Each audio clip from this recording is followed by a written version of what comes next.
Hello commerce graduates, welcome back to the channel guys. और आज हम आपके नेक्स्ट पार्ट को लेके आए हैं। ठीक है, यूनिट 1 पार्ट 3 को कवर करने वाले हैं। इससे पहले हमने कॉन्ट्रैक्ट का इंट्रोडक्शन, टाइप्स ऑफ कॉन्ट्रैक्ट मतलब कॉन्ट्रैक्ट के बारे में सब कुछ पढ़ने के बाद कॉन्ट्रैक्ट कितने टाइप्स के होते हैं वो समझे थे। और आज हम आपके साथ लाए हैं अपने नेक्स्ट टॉपिक को। वो क्या होने वाला है चलिए देखते हैं। आज हम मूव करेंगे, जैसे हमने बोला था ना कि कॉन्ट्रैक्ट कैसे बनता है, एग्रीमेंट से। एग्रीमेंट कैसे होती है तो आपने क्या बोला था मैम, एक ऑफर होता है ना। फिर जब वो ऑफर एक्सेप्ट होता है तब वो एग्रीमेंट बनती है, और जब वो एग्रीमेंट इन्फोर्सेबल बाय लॉ होती तब वो क्या बनता है, वो बनता है मेरा कॉन्ट्रैक्ट। अब हमने कहा था आपको कि एक एक करके तुम आगे आने वाले चैप्टर में सबके बारे में डेप्थ में समझोगे। तो हम स्टार्ट कर दे रहे हैं अब आपके फर्स्ट एलिमेंट के साथ, जो कह सकते हो वो है आपका ऑफर। मतलब एग्रीमेंट बनती है, कॉन्ट्रैक्ट बनता है एग्रीमेंट से। तो एग्रीमेंट किससे बनती है, उसका पहला पार्ट क्या है, वो है ऑफर। तो आज हम समझेंगे कि ऑफर दैट इज प्रपोजल क्या होता है, ठीक है, उसकी क्या मीनिंग है, और आने वाले टाइम में हम इसके बारे में इन डेप्थ सब कुछ समझते जाएंगे। ठीक है, चलिए स्टार्ट करते हैं ऑफर के साथ कि एक ऑफर, एक प्रपोजल क्या होता है। तो इसकी मीनिंग अगर हम बोलें, जैसे आपको तो ऑफर पता है, प्रपोजल तो आप बहुत अच्छे से जानते हो, है ना। ऑफर क्या होता है, ऑफर मतलब क्या होता है, कहते नहीं ऑफर दिया है मैंने आपको, मैं आपको ये ऑफर देती हूँ, है ना। जैसे मैंने आपको बोला कि मैं आपको ऑफर देती हूँ कि आप मेरे ही जो ये बॉटल है वो 50 रुपीज़ में खरीद सकते हो। तो ये मेरा तुम्हारे लिए क्या है, ये मेरा तुम्हारे लिए ऑफर है ना। मैंने तुमको अपनी विलिंगनेस शो करी है कि मैं तुमको ये अपनी बॉटल जो है वो 10 रुपये में बेचना चाहती हूँ। ये मेरे तरफ से तुम्हारे लिए ऑफर है, तुम चाहो तो इसको एक्सेप्ट करो, अदरवाइज रिजेक्ट कर दो, है ना। अब इसी तरीके से आप करते हो, आप क्या करते हो अभी अपनी कॉलेज लाइफ में हो, अभी स्टार्टिंग में आप क्या कर रहे हो, इधर उधर ऑफर देते फिर रहे हो, है ना, कि कोई एक्सेप्ट कर ले, कोई एक्सेप्ट कर ले, मतलब विलिंगनेस शो कर रहे हो तुम हर जगह कि आई एम इंटरेस्टेड एंड कुछ हो सकता है। तो ऑफर मतलब क्या होता है, offer means when one person express his willingness to another person. मैं अपनी विलिंगनेस एक्सप्रेस कर रही हूँ तुमको कि मैं तुम्हें ये अपनी बॉटल 10 रुपये में बेचना चाहती हूँ, लेकिन बेटा मैं ये विलिंगनेस शो क्यों कर रही हूँ, मेरा कोई मकसद है इसके पीछे। इच्छा ऐसे ही तो नहीं जताई जाती, तुम भी अपनी इच्छा जता रहे हो अगर किसी से, तो ऐसे ही तो नहीं जता रहे हो, ऐसे ही तो नहीं बता रहे हो कि I am interested in you, इसलिए बता रहे हो ना ताकि वो सामने वाला भी कह दे yes I am also interested in you, है ना, बात बन जाए। वही बात है यहाँ पे कि offer means when one person express his willingness to another person. किसके बारे में बेटा, बिजनेस पे आते हैं, किसके बारे में एक बिजनेस, मान लो पार्टीज अपनी विलिंगनेस शो कर रहे हैं दूसरे पर्सन को, वो इसलिए शो कर रहे हैं ताकि वो बताएं, वो शो कर पाए कि वो कुछ करना चाह रहे हैं, टू डू समथिंग और नॉट टू डू समथिंग। ठीक है, so mean when one person express his willingness to another person to do something or not to do something। जैसे मैं अपनी willingness show कर रही हूँ तुमको कि I want to do something, that is I want to sell my this bottle to you for 10 rupees, है ना, मैं अपनी willingness show कर रही हूँ।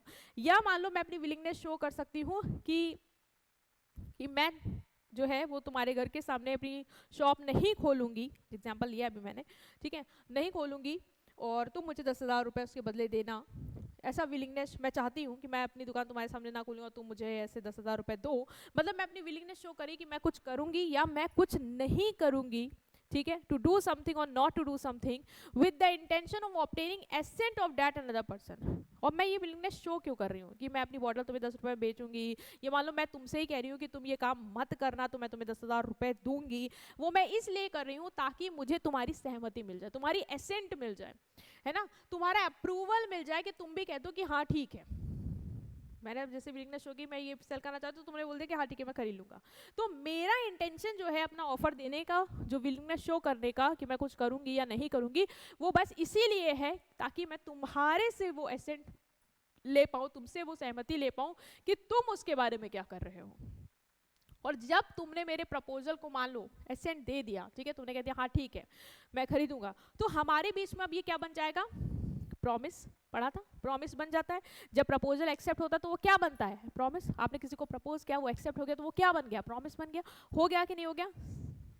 सिमिलरली यहाँ पे भी होता है, जैसे ऑफर, प्रॉमिसर, जो ऑफरर है, जैसे जो ऑफर दे रहा है उसको क्या बोलते हैं, ऑफरर या प्रॉमिसर। उसने क्या किया, ऑफर दिया तुमको, तुमने ऑफर को क्या कर लिया, एक्सेप्ट कर लिया, ठीक है, तुम हो गए ऑफरी, तुमने ऑफर को एक्सेप्ट किया, जो ऑफर को एक्सेप्ट करता है उसे बोलते हैं ऑफरी, और जो ऑफर देता है उसको क्या बोलते हैं, ऑफरर।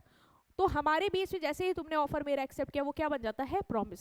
तो ऑफर क्या होता है, ऑफर एक विलिंगनेस होती है, जहां पे मैं तुमको ये शो करती हूँ, मतलब एक पार्टी दूसरी पार्टी को अपनी विलिंगनेस शो करती है कि वो कुछ करेगा या कुछ नहीं करेगा। और इंटेंशन क्या होता है इस विलिंगनेस को शो करने का, वो होता है एसेंट पाना। एसेंट पाना, कंसेंट पाना, तुम्हारा अप्रूवल पाना मेरी उस बात पे, ठीक है। जैसे इसके दो तरीके, दो, जैसे मैंने बोला ना, टू डू समथिंग और नॉट टू डू समथिंग, तो इसके दो एग्जांपल लेते हैं। जैसे पॉजिटिव एक्ट क्या है, मान लो जैसे ए ने बी को बोला I will sell my laptop to you for 30,000, तो मैंने अपनी विलिंगनेस शो करी कि I will sell my laptop, मैं अपना लैपटॉप तुम्हें 30,000 रुपये में बेचूंगा। तो तुमको मैंने अपना ऑफर दिया कि मैं तुम्हें अपना लैपटॉप 30,000 रुपये में बेचने को तैयार हूँ, ठीक है, I am offering you this. तो ये क्या है, ये मेरी विलिंगनेस है to do the positive thing, कि मैं यहाँ पे कुछ करना चाह रही हूँ, कि मैं अपना लैपटॉप तुम्हें 30,000 रुपये में देना चाह रही हूँ, ठीक है। ये प्रपोजल है तुम्हारे लिए, अगर तुमने एक्सेप्ट कर लिया कि ठीक है मैं भी इसको खरीदने के लिए तैयार हूँ, तो फिर वो क्या बनेगा, प्रॉमिस। नेगेटिव एक्ट भी हो सकता है, ठीक है। नेगेटिव एक्ट मतलब, नेगेटिव एक्ट मतलब कि मैं यहाँ पे कुछ ना करने के लिए ऑफर दूँ तुम्हें। जैसे if you do not open a shop in front of my house I will pay you 10,000, मैंने तुम्हें ऑफर दिया कि अगर तुम मेरे घर के सामने अपनी दुकान नहीं खोलते हो तो मैं तुम्हें 10,000 रुपए दूंगी। मतलब यहाँ पे मैं जो अपनी विलिंगनेस शो कर रही हूँ तुम्हें, वो ये इसलिए शो कर रही हूँ ताकि तुम कुछ ना करो, और तुम कुछ ना करो इसकी तुम मुझे एसेंट दे दो कि हाँ ठीक है मैं आपके घर के सामने दुकान नहीं खोलूंगा, इसलिए मैंने तुम्हें क्या किया है, ऑफर दिया है। तो हमारे बीच में क्या बनेगा, वो आगे जाके प्रॉमिस बनेगा। सो ये वैलिड प्रपोजल है क्योंकि यहाँ पे विलिंगनेस है, ठीक है। तो विलिंगनेस होनी चाहिए, ऑफर देने का मतलब क्या है, विलिंगनेस शो करना कि मैं कुछ करूंगी या मैं कुछ चाहती हूँ कि ना हो, है ना। और इंटेंशन क्या है, ताकि सामने वाला उसके बारे में अपनी अप्रूवल दे दे कि हाँ ठीक है, ठीक है। तो ये होता है मेरा ऑफर। ऑफर में दो पार्टीज होती है, एक ऑफरर एक ऑफरी, ठीक है। ऑफरर मतलब जो पर्सन ऑफर देता है, और एक ऑफरी जिसको ऑफर दिया जाता है, ठीक है। So proposal in simple is an offer made with the intention of acceptance. Proposal basically क्या है, एक ऑफर है जो हम इसलिए देते हैं, अपनी विलिंगनेस इसलिए शो करते हैं ताकि सामने वाला उसको क्या करे, एक्सेप्ट कर ले, अपनी एसेंट दे दे। It is not enough to express willingness, the intention must be to get the consent of other person. एक चीज बिल्कुल क्लियर रखना कि प्रपोजल या ऑफर देने का इंटेंशन क्लियर होना चाहिए। मैं आपको ऑफर दे रही हूँ वो इसी इंटेंशन से दे रही हूँ ताकि आप उसको एक्सेप्ट करो, आप उसके लिए अपनी सहमति दो, इसलिए मैं तुम्हें ऑफर दे रही हूँ। इसलिए नहीं कि मैं बस कुछ भी, मतलब मैं तुमसे कुछ चाहती भी नहीं हूँ, देन मैं बस बोल रही हूँ कि ये ऐसे हो, ऐसे मैं कर दूंगी, नहीं। मेरा इंटेंशन होना चाहिए सामने वाले से कुछ लेने का, कंसिडरेशन वाला पॉइंट यहाँ पे आना चाहिए, है ना। तो मैं अपनी विलिंगनेस शो कर रही हूँ ताकि मुझे दूसरे पार्टी से क्या मिल जाए, एसेंट मिल जाए, ठीक है, उसे हम बोलते हैं ऑफर। तो offer means when one person express his willingness to another person to do something और नॉट टू डू समथिंग, कि कुछ हो या कुछ ना करे, with the intention of obtaining the assent of the other person, ताकि दूसरा वाला पर्सन जिसको मैं वो ऑफर दे रही हूँ कि अगर तुम मेरे घर के सामने दुकान नहीं खोलती हो तो मैं तुम्हें 10,000 रुपए दूंगी, या मैं अपना लैपटॉप तुम्हें 30,000 रुपए में बेचने को तैयार हूँ। ये जो डू समथिंग और नॉट टू डू समथिंग की ये जो मैं विलिंगनेस शो कर रही हूँ, उसका मेन मकसद मेरा पीछे यही है ताकि सामने वाला मुझे उस पर क्या दे दे, अपनी अप्रूवल दे दे। एक बार उसने हाँ बोल दिया, ठीक है, या ना बोल दिया, जैसे मैंने बोला बेचने को तैयार हूँ, उसने बोला हाँ मैं खरीदूंगा, तो हमारे बीच में क्या हो जाएगा, प्रॉमिस हो जाएगा फिर, है ना। सो एसेंशियल ऑफ प्रपोजल और ऑफर, इसी तरीके से जैसे हमने कॉन्ट्रैक्ट में पढ़ा था कि क्या क्या एसेंशियल होना ज़रूरी है एक ऑफर को ऑफर बनने के लिए, वो हम देखने वाले हैं। तो इसमें क्या है, दो पार्टीज होना जरूरी है, जैसे उसमें था दो पार्टीज होना जरूरी है, यहाँ कॉन्ट्रैक्ट बनता ही है भाई, जब ऑफर होगा तभी तो कॉन्ट्रैक्ट बनेगा। तो दो पार्टीज इन्वॉल्व होनी चाहिए, एक पार्टी जो ऑफर देगी और दूसरी पार्टी जो ऑफर को एक्सेप्ट करेगी। तो एक ऑफरर होना चाहिए, मतलब जो प्रॉमिस करेगा, जो ऑफर देगा, और एक ऑफरी होना चाहिए जो ऑफर को एक्सेप्ट करेगा, ठीक है, प्रॉमिसी। दूसरा एलिमेंट होना क्या चाहिए कि for a valid offer the party making it must express his willingness to do और नॉट टू डू समथिंग। जब मैं ऑफर दूं, ठीक है, जब मैं ऑफर कर रही हूँ आपको, तो मुझे क्लियरली अपनी इच्छा शो करनी है कि मैं ऑफर किसके बारे में दे रही हूँ, कि क्या करना चाहती हूँ या मैं क्या नहीं चाहती हूँ कि हो, उसके लिए मैं ऑफर दे रही हूँ, ठीक है। जैसे मैंने आपको ऑफर दिया लैपटॉप सेल करने का, तो मैं चाहती हूँ कि मैं ये करूं, है ना, मैं अपनी विलिंगनेस शो कर रही हूँ, मैं आपको अपना लैपटॉप 30,000 रुपए में दूंगी, या मैं अपनी विलिंगनेस शो कर रही हूँ कि आप मेरे घर के सामने वो दुकान ना खोलो। तो या विलिंगनेस जो है ना, वो किसी चीज़ के बारे में होनी चाहिए कि कुछ करेंगे या कुछ नहीं करेंगे, ठीक है, तो वो बिल्कुल क्लियर होनी चाहिए, तभी ऑफर वैलिड होगा। दूसरा, willingness must be expressed with the view to obtain the assent of other party to whom the offer is made। और ये जो willingness मैं दिखा रही हूँ कुछ करने की या कुछ ना करने की, वो क्यों है? वो इसलिए है ताकि आप उसमें अपना अप्रूवल दे दो, आप उसमें अपनी हाँ या ना वाली राय दे दो मुझे, है ना, कि ठीक है उस एसेंट को पाने के लिए मैंने आपको ऑफर दिया। ऐसे ही मैं आपके सामने कुछ भी नहीं बोल रही हूँ, अपनी इच्छा नहीं शो करी, वो इसलिए कर रही हूँ ताकि आप उस पर क्या करो, एग्री कर जाओ, ठीक है। ऑफर जो है वो पॉजिटिव नेगेटिव दोनों हो सकता है, कुछ करना या कुछ ना करना, ठीक है। ऑफर हो सकता है कि मैं आपको ऑफर दूं कि आप मेरी ये खरीद लो, ये पॉजिटिव है, और या मैं ऑफर दूं कि आप चीज़ ना करो, ठीक है। अगर आप जो है वो अपने नोट्स जो है वो नहीं लिखोगे तो मैं आपको 10,000 रुपये दूंगी ताकि तुम्हारी इमेज खराब हो, ऐसा भी कुछ हम कर सकते हैं ऑफर। तो वहाँ पे हम कुछ ना करने के लिए आपको अपनी विलिंगनेस शो कर रहे हैं। तो ऑफर पॉजिटिव नेगेटिव दोनों हो सकता है। तो ये जो है ये रिपीटेड है, ये आपको याद रखना है कि ऑफर और ऑफरी दो पार्टीज होनी चाहिए। वैलिड ऑफर में आपको अपनी विलिंगनेस शो करनी है, तभी ऑफर वैलिड होगा। जब आप अपनी विलिंगनेस शो करो, बिना विलिंगनेस के ऑफर नहीं एग्जिट करेगा। विलिंगनेस शो करनी है टू डू समथिंग और not to do something, clear होना चाहिए क्या करना चाह रहे हो क्या नहीं करना चाह रहे हो। विलिंगनेस का पर्पस क्या है, मकसद क्या है, ताकि सामने वाली पार्टी अपनी एसेंट तुमको दे दे, है ना, उसकी राय लेने के लिए आप कर रहे हो ये। और विलिंगनेस जो है, ठीक है, जो ऑफर है बेसिकली वो पॉजिटिव भी हो सकता है और नेगेटिव भी हो सकता है। नेक्स्ट जो टाइप्स है वो है क्लासिफिकेशन ऑफ ऑफर, कि ऑफर कितने टाइप्स के होते हैं, है ना। ऑफर मतलब प्रपोजल, जो एक पार्टी दूसरे पार्टी को जो विलिंगनेस शो कर रही है कि ये हो ये ना हो, जो मैंने ऑफर दिया, ये कितने टाइप्स के होते हैं। तो टाइप्स हम करते हैं on the basis of classification offer. Types हैं आपके general, special, counter, cross and standing offer. बहुत इंपॉर्टेंट है, टाइप्स बहुत इंपॉर्टेंट है। ऑफर क्लियर है, ऑफर मतलब जब हम विलिंगनेस शो करते हैं, एक पार्टी दूसरी पार्टी को विलिंगनेस शो करती है, जैसे तुम अपनी विलिंगनेस शो करते हो कि I want you to be, है ना, तो वो आप विलिंगनेस शो करो। वो इसलिए नहीं करो क्योंकि तुम्हें बस मन में आ रहा तो तुम बोल रहे हो, वो इसलिए करो ताकि सामने वाला भी उस पर एग्री कर जाए कि हाँ ठीक है आई एम रेडी, तो वो तुम चाह रहे हो, है ना, समझ गए।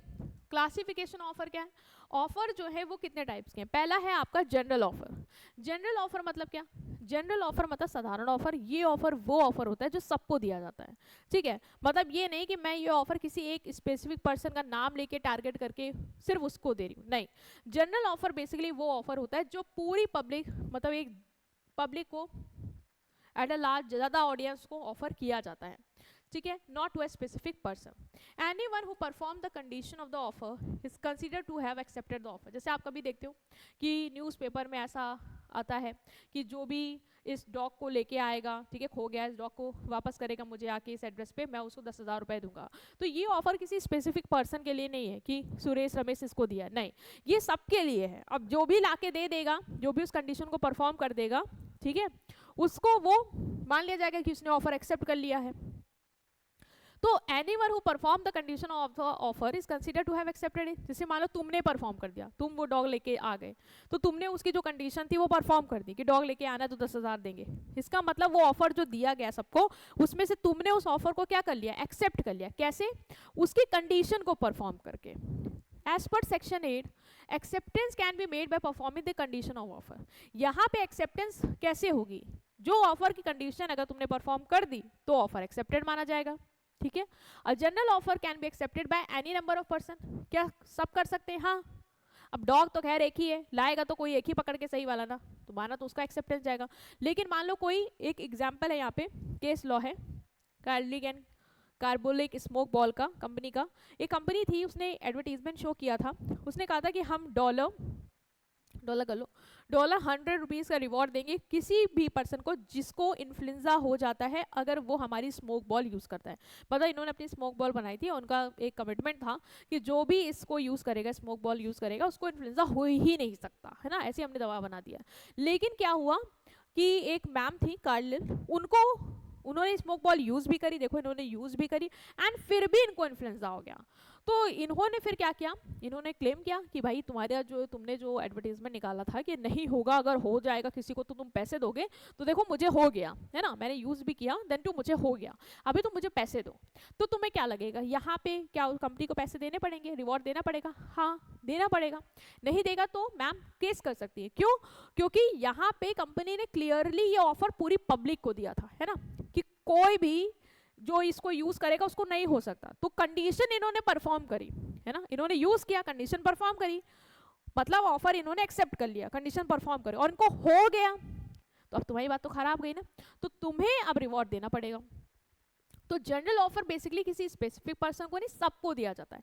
जो भी उसकी कंडीशन को परफॉर्म करता है, माना जाता है उसने ऑफर एक्सेप्ट कर लिया है, ठीक है, और वो अब एक्सेप्ट हो गया तो हम उसको इन्फोर्स मानेंगे, ठीक है। तो जनरल ऑफर कोई भी एक्सेप्ट कर सकता है, ये हमने यहाँ पे एग्जाम्पल देख लिया। Court held at this general offer, तो सबने एक्सेप्ट किया है, कोई भी एक्सेप्ट कर सकता है इसको परफॉर्म करके। दूसरा है स्पेशल या स्पेसिफिक ऑफर, ये कोई भी एक्सेप्ट नहीं कर सकता, ये वही पर्सन एक्सेप्ट करेगा जिसको वो ऑफर दिया गया। जैसे मैंने ऑफर तुम्हें दिया अपनी बॉटल सेल करने का, ठीक है, मैंने स्पेसिफिकली राहुल को अपना ऑफर दिया, मैंने सबको नहीं दिया, तो राहुल को ही दिया ना। अगर राहुल एक्सेप्ट करेगा तो ही ऑफर हम प्रॉमिस में कन्वर्ट कर सकते हैं, अदरवाइज नहीं, ठीक है। तो special offer is offer made to a specific और ascertain person, such an offer can be accepted only by the person whom offer is made, no one else can accept the offer, कोई और offer को accept नहीं कर सकता, सिर्फ जिस person को दिया गया है सिर्फ वही ऑफर को क्या कर रखा, एक्सेप्ट कर सकता है। जैसे एक केस लॉ है बोल्टन एंड जॉन्स का, एक ऑर्डर था जो सेंड किया गया था एक पर्टिकुलर पर्सन को, लेकिन दूसरे पर्सन ने गुड सप्लाई कर दी। कोर्ट ने कहा कि ये वैलिड एक्सेप्टेंस नहीं है क्योंकि ऑफर स्पेसिफिक था। जैसे मान लो बुलेटिन है, उन्होंने सिर्फ जॉन्स को ऑफर दिया था कि आप मुझे क्या करेंगे, इस गुड्स की सप्लाई करिए, लेकिन जॉन की जगह किसी और ने, मान लो सैमुअल ने गुड्स की सप्लाई कर दी, तो अब बोल्टन कहेगा कि यार मैंने ऑफर स्पेसिफिकली मेंशन करके जॉन को दिया था, आपने क्यों एक्सेप्ट किया, है ना, मैं पेमेंट नहीं करूंगा मान लो। तो कोर्ट अगर गए तो कोर्ट भी यही कहेगा कि ऑफर जिसको दिया गया एक्सेप्टेंस उसकी होनी चाहिए थी क्योंकि ऑफर स्पेसिफिक था, है ना, और अगर आपने एक्सेप्ट किया तो ये एक्सेप्टेंस इनवैलिड हो जाएगी, ठीक। तो ये हो गया हमारा स्पेसिफिक ऑफर, जो स्पेसिफिक पर्सन को दिया जाता है तो उसको ही एक्सेप्ट कर। जैसे तुमने किसी स्पेसिफिक पर्सन को मान लो ऑफर दिया है अपना, तो वही एक्सेप्ट करेगी, कोई और नहीं कर सकता, है ना। तुम सोचो कोई और करे तो तुम मानोगे वो एक्सेप्टेंस, नहीं मानोगे, तुम बोलोगे ये कैसे हो गया। क्रॉस ऑफर क्या होता है? क्रॉस ऑफर मतलब when two parties make identical offer to each other without knowing about the other offer, मतलब ऐसा कोइंसिडेंस वाला केस। जैसे तुम्हारे दिमाग में चल रहा था कि मुझे क्या कहते हैं अपना लैपटॉप सानिया को बेचना है, ठीक है, 70,000 रुपए में, और सानिया के भी दिमाग में चल रहा था कि मुझे भी कमलेश का लैपटॉप लेना है 70,000 रुपए में, है ना। तुम दोनों के माइंड में चल रहा था, तुम दोनों ने एक दूसरे को एक साथ मैसेज कर दिया कि मैं तुम्हारा जो लैपटॉप है 70,000 में लेना चाहती हूँ, मैं तुम्हारा लैपटॉप जो 70,000 में अपना, मैं तुम्हारा लैपटॉप 70,000 में लेना चाहती हूँ, मैं अपना लैपटॉप 70,000 में बेचना चाहता हूँ तुम्हें। तो ये क्या हो गया, क्रॉस ऑफर। अभी कोई ऑफर ही नहीं रहेगा, मतलब तुमने भी वही ऑफर दे दिया, उसने भी वही ऑफर दे दिया, तो ये क्या है, क्रॉस ऑफर। दो पार्टी जब एक दूसरे को आइडेंटिकल ऑफर देती हैं बिना जाने एक दूसरे का ऑफर, उसे बोलते हैं हम क्रॉस ऑफर, ठीक है। जैसे आई will sell my bike for 10,000 and I will by your bike for 10,000, ये क्या है, ये है क्रॉस ऑफर। दोनों को हम दोनों ने क्या कर दिया, एक ही जैसा ऑफर दे दिया, ये हो गया क्रॉस ऑफर। नेक्स्ट है काउंटर ऑफर। काउंटर ऑफर क्या है? Counter offer occur when the offeree does not accept the original offer as it is and propose changes और मॉडिफिकेशन। जैसे मैंने तुम्हें अपना ऑफर दिया कि मैं तुम्हें अपना लैपटॉप 10,000 रुपए में बेचूंगी, तुमने बोला कि नहीं मैं 10,000 रुपए में नहीं, मैं आप मुझे अपना लैपटॉप ना 9,000 रुपए में बेच दो, मैं ले लूंगा। तो ये क्या हुआ, काउंटर ऑफर हो गया। मतलब तुमने मेरे ओरिजिनल ऑफर को एज इट इज एक्सेप्ट नहीं किया, करते तो तुम 10,000 का लेते, तुमने वहां पे चेंजेस करवाए, मॉडिफिकेशन करा के मुझे दूसरा ऑफर दे दिया कि 9,000 में मैम कर लीजिए। तो मैंने तुम्हें दिया ऑफर, तुमने रिजेक्ट करके मुझे ऑफर दे दिया किसी और अमाउंट से। तो ये क्या होता है, counter offer. Counter offer amount to rejection of original offer. इसके केस में जो ओरिजिनल ऑफर होता है ना वो खत्म हो जाता है, क्योंकि मैंने 10,000 को ऑफर दिया, तुमने तो उसको रिजेक्ट ही मार दिया। अब तुमने मुझे अलग से ऑफर दे दिया कि 9,000 में कर लेते हैं, ठीक है। तो original offer can not be accepted once the counter offer is made. अब ओरिजिनल ऑफर कैसे एक्सेप्ट होगा, तुमने तो मुझे काउंटर ऑफर दे दिया ना, वो तो रिजेक्ट ही हो गया। अब मुझे है कि मैं 9,000 पे डील साइन करूँ या ना करूँ, है ना। तो ये होता है काउंटर ऑफर। जैसे आप शार्क टैंक देखते होगे, वहाँ पे कोई आते हैं, है ना, पैसे लेने, तो फंडिंग के लिए वो क्या बोलते हैं, जैसे बोलते हैं कि सर 1 करोड़ फॉर 1% इक्विटी करते हैं, तो सामने वाले जजेस जो हैं वो बोलते हैं कि नहीं, एक काम करो, मतलब उसने ओरिजिनल ऑफर यही दिया था कि 1 करोड़ फॉर 1%, उन्होंने बोला कि एक काम करते हैं 1 करोड़ फॉर 2% इक्विटी कर लेते हैं। तो ये क्या हुआ, उन्होंने तुम्हारा ऑफर जो ओरिजिनल था उसको रिजेक्ट करा, अब वो खत्म, अब उन्होंने दूसरा ऑफर तुम्हें दिया, ठीक है, वो काउंटर ऑफर कहलाएगा, जिसने पहले वाले ऑफर को क्या कर दिया, रिजेक्ट करवा दिया, तो ये होते हैं counter offer. Next is standing, continuing या ओपन ऑफर। स्टैंडिंग ऑफर वो ऑफर होते हैं which is allowed to remain open for acceptance over a period of time, मतलब लंबे समय तक तुम्हारे पास ये ऑफर ओपन रहते हैं कि तुम उन्हें एक्सेप्ट कर सकते हो। It can be accepted from time to time. Each acceptance creates separate contract. It remain open until it is withdrawn. Tender invited for supply of good for a certain period has standing offer. जैसे सरकार ने tender invite किया कि हमें 1 साल तक आप stationery की जो किट है पर्टिकुलर प्राइस में, जो फिक्स प्राइस है, जैसे मान लो कि 30 रुपीज़ पर हम प्रोडक्ट ले रहे हैं, उस पर आप हमें सप्लाई करिए। अब तुमने जनवरी में सप्लाई किया तो जनवरी का कॉन्ट्रैक्ट अलग बनेगा, मान लो तुमने फिर सोचा कि हम मार्च में भी सप्लाई करते हैं तो तुम मार्च का कॉन्ट्रैक्ट, फिर तुमने सोचा दिसंबर में कॉन्ट्रैक्ट इनका ऑफर अवेलेबल है हमारे पास, चलो इनको सप्लाई कर देते हैं, तो ये कॉन्ट्रैक्ट तुम्हारे पास ऑफर जो है इसका अवेलेबल है तुम्हारे पास लंबे समय के लिए, तुम समय समय पर जब भी तुम्हें लगता है उसको एक्सेप्ट कर सकते हो और चीज़ें परफॉर्म कर सकते हो। जब भी एक्सेप्ट करोगे तब वो अलग कॉन्ट्रैक्ट के रूप में आएगा, ठीक है, सेपरेट कॉन्ट्रैक्ट बन जाएगा जब जब भी अलग अलग टाइम पे तुम उसको एक्सेप्ट करते हो, और ये तब तक खुला रहता है जब तक इसको विड्रॉ नहीं करा जाता, ठीक है, तो इसे बोलते हैं स्टैंडिंग या कंटिन्यूइंग ऑफर। तो ऑफर हमारे एक है जनरल, जो को याद रखना है, एक है स्पेसिफिक, जो स्पेसिफिक पर्सन को देंगे, क्रॉस ऑफर, दोनों ने एक दूसरे को सेम दे दिया, काउंटर, ओरिजिनल ऑफर रिजेक्ट हो गया, और स्टैंडिंग या ओपन ऑफर जो लंबे समय तक सबके लिए क्या है, ओपन है, ठीक है। हमने समझा क्या, यहाँ पे हमने समझे आपके ऑफर क्या होते हैं, ठीक है, मीनिंग समझी, फिर हमने सोचा ऑफर में क्या क्या होना जरूरी है, ऑफर के टाइप समझ लिए हमने, राइट। नेक्स्ट पार्ट में हम ऑफर को और डिटेल में समझेंगे, सो टिल देन आप इसको रिवाइज करिए, राइट, अपने नोट्स प्रॉपर बनाते चलिए, जिन्होंने अभी तक नहीं बनाए हैं प्लीज़ कॉपी बना लो, नोट्स लास्ट टाइम में तुम्हें बहुत हेल्प करते रिवाइज में, तो प्लीज़ आप उसको बनाइए, कंटिन्यू करिए, और हम आपसे मिलते हैं नेक्स्ट वीडियो में। Till then take care of yourself, channel को सब्सक्राइब करो, न्यू हो तो प्लीज़ चैनल को सब्सक्राइब करो, right, see you next part, thank you.